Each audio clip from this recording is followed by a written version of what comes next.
નમસ્કાર, આપ જોઈ રહ્યા છો સ્પાર્ક ટુડે ન્યૂઝ. વડોદરામાં સૌરાષ્ટ્ર લેવા પાટીદાર પટેલ સમાજ શ્રી ખોડલધામ મહિલા સમિતિ વડોદરા દ્વારા પરમ પૂજ્ય ગોસ્વામી 108 શ્રી વ્રજરાજ કુમારજી મહોદયશ્રીની અધ્યક્ષતામાં ફૂલ ફાગ હોલી રસિયા ઉત્સવનું ધૂમધામથી આયોજન કરવામાં આવ્યું હતું, જેમાં વૈષ્ણવ સંપ્રદાય દ્વારા હોલી ખેલના દિવસોમાં શ્રી ઠાકોરજીને અલૌકિક રીતે ફૂલો દ્વારા ખેલવાની પરંપરા છે. ત્યારે પૂજ્યશ્રીએ વધુમાં જણાવ્યું કે જ્યાં દાસભાવ છે ત્યાં સખાભાવ નથી. સંભાવના હોય તો જ સખાભાવ સ્થાયી રહી શકે.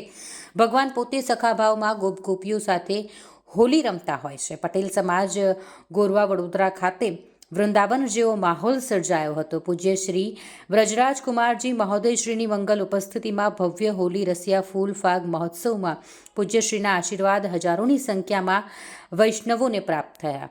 આ તકે ધારાસભ્ય કેયુરભાઈ રોકડિયા પણ ઉપસ્થિત હતા અને પૂજ્યશ્રીના આશીર્વાદ પ્રાપ્ત કર્યા હતા. તેમજ અનેક મહાનુભાવો, સામાજિક અગ્રણીઓ, રાજકીય મહાનુભાવો ખાસ હાજર હતા. આ સમગ્ર હોલી ફાગ રસિયાનું આયોજન શ્રી ખોડલધામ મહિલા સમિતિ વડોદરા દ્વારા કરવામાં આવ્યું હતું. ફૂલ ફાગ મનોરથનું ભવ્યાતિ ભવ્ય જે આયોજન હતું તે સંપન્ન થયું.